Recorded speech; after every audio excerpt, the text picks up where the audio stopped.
Привет, интернет! С вами Макс Маринчик, и сегодня вы увидите великолепную идею для магнита на холодильник. Как идея на мой будущий мерч.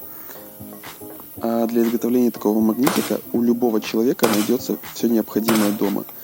Деревяшку можно найти где угодно, а канцелярский степлер есть у всех, если нету такого большого. А выпустил я это видео только потому, что мне показалось это достаточно креативным. И что-либо рассказывать тут не имеет смысла, так все просто и элементарно.